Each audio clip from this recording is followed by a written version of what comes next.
Let's step into a world where gods do not love, do not judge, do not punish.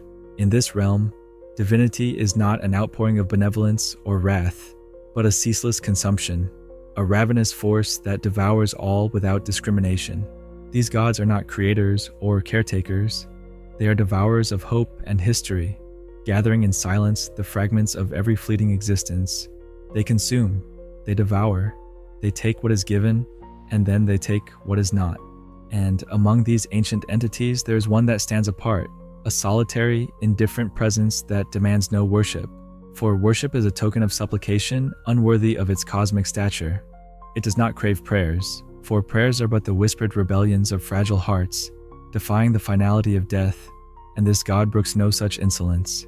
It is the god of the void, the god of the last breath, the god of forgotten echoes. It has no temples built in its honor, no sacred shrines echoing with hymns of adoration. There are no devoted congregations singing paeans to its name, no prophets devoted to disseminating its ineffable mystery, no scripture that can capture the vast emptiness of its being. And yet, it is the one deity that every creature is destined to encounter. It lingers at the very edges of the universe, a patient, eternal observer whose silent vigil outlasts the tumult of life. It doesn't seek dominion over mortal realms. It doesn't hunger as mortal desires do. It simply is. It has always been. Even before the first star burst into being, before the first soul drew its inaugural breath in the cosmic dark, it was already waiting, watching, silent. Some have speculated that this god does not think, that its existence is devoid of will or purpose. Yet, how could a force so vast, so infinite, ever remain absent of thought? Perhaps it does not speak because it has already spoken in every language of silence. Perhaps it does not move because its arrival has already been inscribed into the fabric of fate. There are those who theorize that the void god is not a distant specter lurking at the far reaches of space, but an omnipresent essence, here now, closer than the trembling heart dares to admit. The mind, in its desperate bid for comfort, refuses to acknowledge it, for to truly see it would be to invite a reckoning too terrible to comprehend. Legends persist of individuals who have brushed against its ineffable presence, those who have stood at the interstice between life and death, and caught but a fleeting glimpse of the void. They describe a sensation like a whisper trailing behind the ribs, a shadow spawned by nothingness itself, a weight upon the chest that refuses to relent. Such encounters mark a turning point, for once one hears the silent summons of the void, it is said that they are forever lost to the certainty of oblivion. It is not the God of mercy. Mercy requires the tenderness of care. It is not the God of cruelty. Cruelty demands deliberate intent. It is simply the God of the inevitable, the silent arbiter who presides over the final unmaking of all things. Some claim that it is older than the universe, an entity that dwells beyond the borders of existence, hidden in the interstices between realities. Others murmur that there was a time when this being had form, a time when it possessed purpose and a reason for being. Yet time, in its unrelenting march, eroded its substance, stripped away its former grandeur, leaving only the empty promise of waiting. Now it acts neither with malice nor with kindness. The stars burn with ephemeral brilliance, yet even they will eventually flicker out, collapsing into the vast, all-consuming nothing. Throughout the ages, there have been countless souls who believe themselves capable of bargaining with fate, a futile rebellion against the predestined decay of all things. Kings, in their hubris, sought immortality. Scholars, driven by insatiable curiosity, ventured into the forbidden realms of knowledge.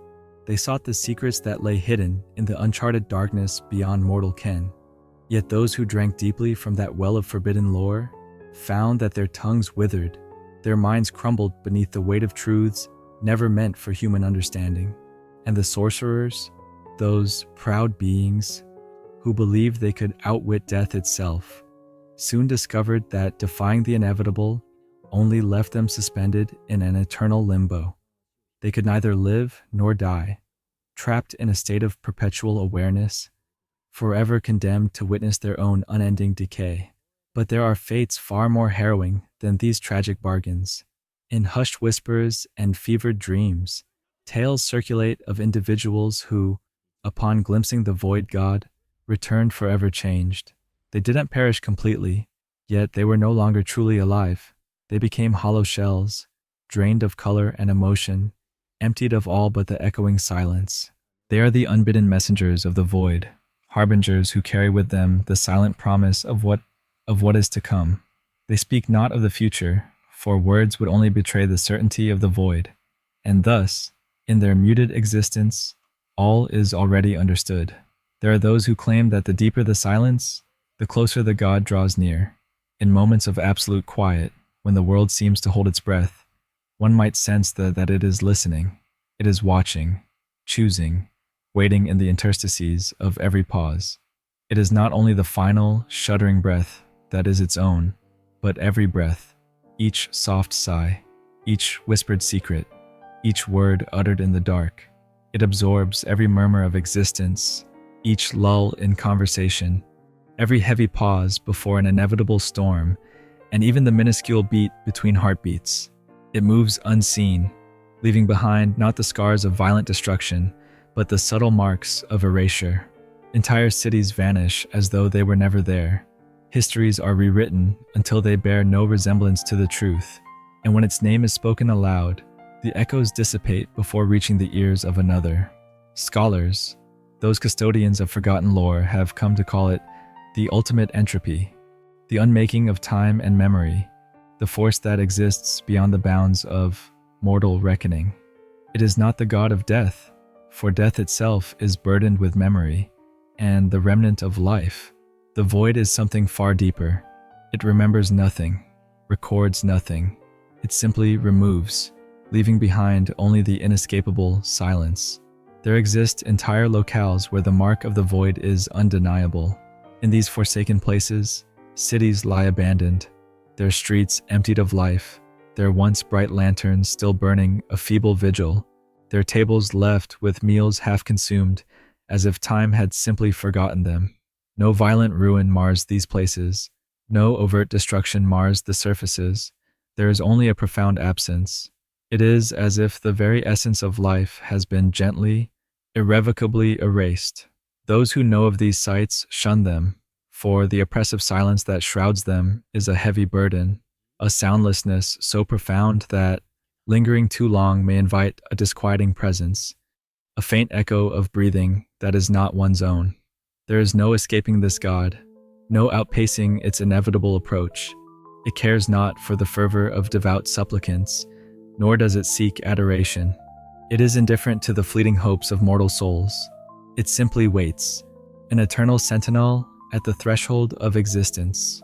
In forgotten tomes and whispered myths, there are accounts of a primordial age when the cosmos was young and fraught with potential. In those hallowed texts, the void god is depicted as an ancient wanderer, an entity that traversed the newborn universe, leaving behind trails of nothingness in its wake. Its path was not marked by destruction in the conventional sense, but by an eerie erasure of what had once been. Kingdoms rose and fell, and stars ignited in jubilant bursts of creation, only to be dimmed by the inexorable, silent advance of the void. There are chronicles that recount the plight of a once proud civilization, whose scholars and seers sought to understand the nature of this cosmic absence. They posited that the void god was not a force of random chance, but an essential counterbalance to the chaos of creation. Its presence was said to be the final word in the universe, a silent decree that all things must ultimately succumb to the inexorable pull of nothingness. Yet such musings were met with terror and disbelief, for how could an absence, a mere void, possess the power to unmake even the most vibrant tapestry of life? And yet, as time wore on, the whispers grew louder. Temples were abandoned, not in anger, but in a quiet resignation to the inevitability of the void's all-consuming nature. In a distant age, there was a king who ruled over a vast and prosperous land, a monarch who dared to defy the cosmic order in his quest for immortality. In his pride, he offered lavish sacrifices, built monuments of gleaming stone, and proclaimed his divinity to the heavens. Yet, even as he reveled in his earthly glory, a shadow crept into his court, a silent reminder that his defiance was futile. One night, As the moon hung low and the air was thick with the scent of impending doom, the king found himself alone in the palace's highest tower. There, he beheld a vision, a formless, endless darkness, punctuated only by the faint, spectral echoes of a presence that defied description. The king begged for mercy, pleading for a reprieve from the inexorable fate that had long been foretold. But the void answered not with kindness, nor with cruelty, but with a final, immutable decree. In that moment, the king's body turned to stone, a lifeless monument cursed to witness the endless passage of time without the solace of life or death. Thus, his eternal state became a somber testament to the futility of human ambition in the face of an unyielding void. In another tale from a long-forgotten land, a scholar of immense renown dedicated his life to unearthing the forbidden secrets of existence. His thirst for knowledge drove him to the darkest corners of ancient libraries and to the hidden repositories of lost wisdom. Night after night, he pored over crumbling manuscripts and faded scrolls, seeking to unlock the mystery of the void god. Yet, as he delved deeper into these cryptic texts, a gradual transformation overtook him. His once vibrant eyes grew dull and haunted, his voice diminished to a whisper, and his thoughts became tangled in the labyrinth of revelations not meant for mortal minds. In the end, the scholar found himself ensnared by the very knowledge he had so desperately sought, a prisoner of his own inquisitiveness, forever silenced by the overwhelming truth of the void. Even the most audacious of sorcerers, those who dared to manipulate the very fabric of life and death, eventually met with the same inexorable fate. One such sorcerer, driven by the desire to outrun death itself, performed arcane rituals and invoked spells of forbidden origin. His ambition was grand, to weave the threads of destiny in such a way that he might cheat the Grim Reaper's claim. For a time, it appeared that his incantations had borne fruit. He found himself liberated from the shackles of mortality, his life suspended in a state of perpetual limbo. Yet this immortality was a curse disguised as a boon. Trapped in an existence between living and dying, he was condemned to experience every moment with excruciating clarity, the passage of time a relentless reminder of his eternal entrapment. His soul, no longer buoyed by the warmth of life, became a hollow echo, a warning to those who would dare defy the natural order.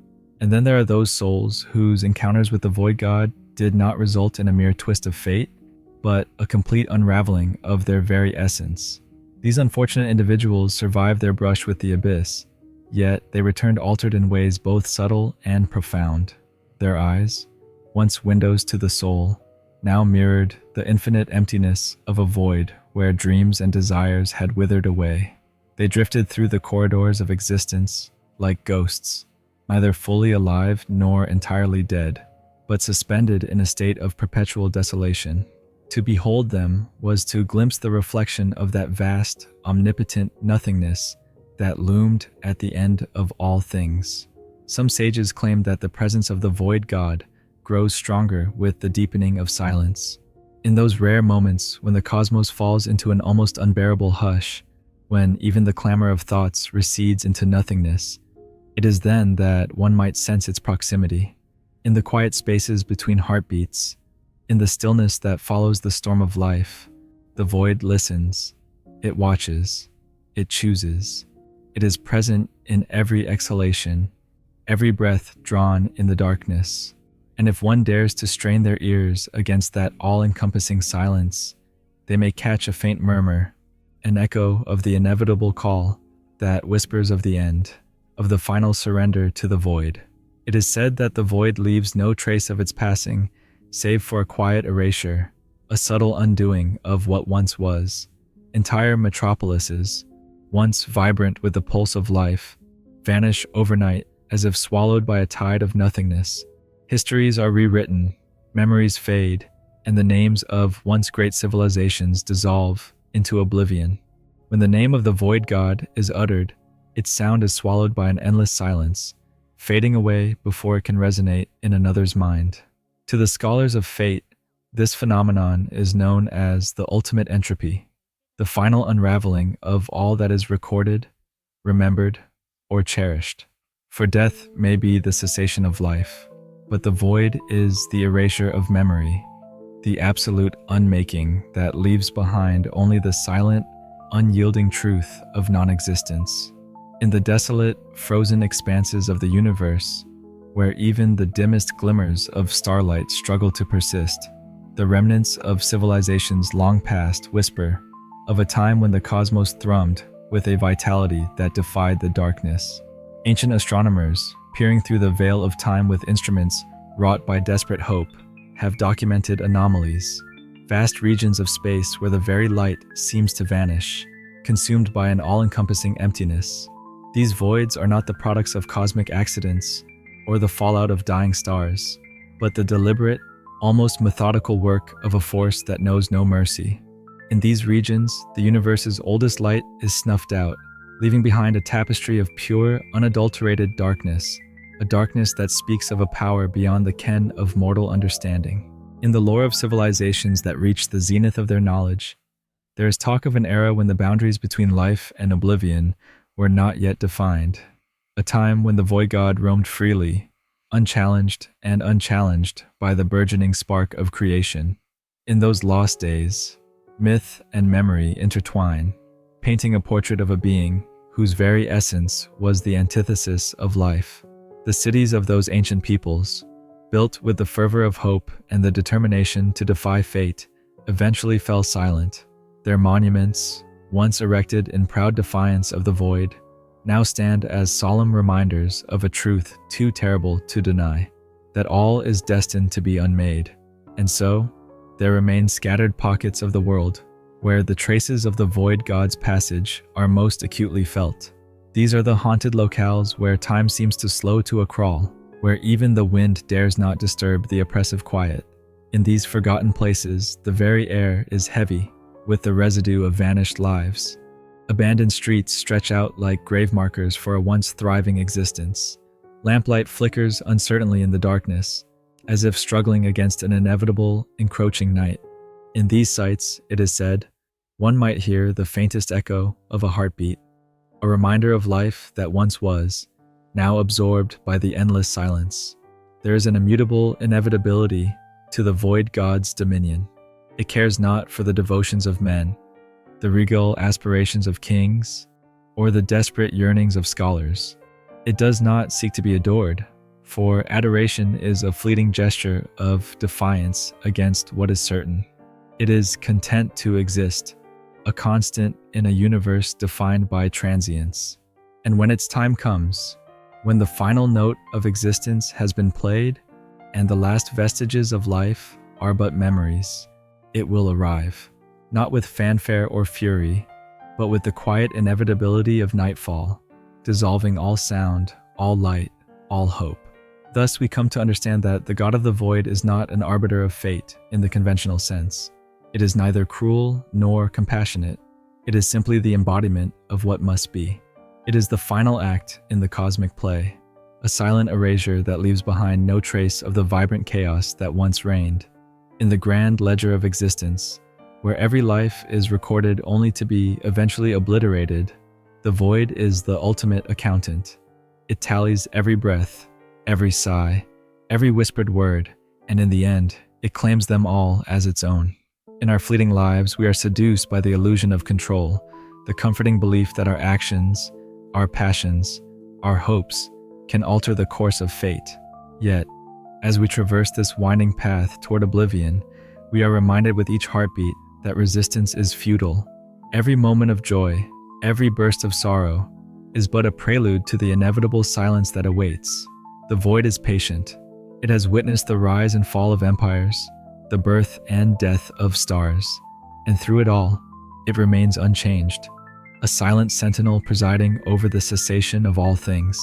Even as we struggle against the tide of inevitability, there lingers a subtle truth that in the quiet acceptance of our impermanence, there is a kind of dark beauty, for it is in the knowledge of our own eventual dissolution that we are able to glimpse the vast tapestry of existence in its raw, unadorned form, a canvas where every stroke, every shadow, is destined to be absorbed by the all-consuming void. And so, as we peer into the depths of our own souls, we may sense the echo of that ancient presence, a reminder that even in our brightest moments, The dark and infinite silence waits patiently, ready to reclaim all that we are.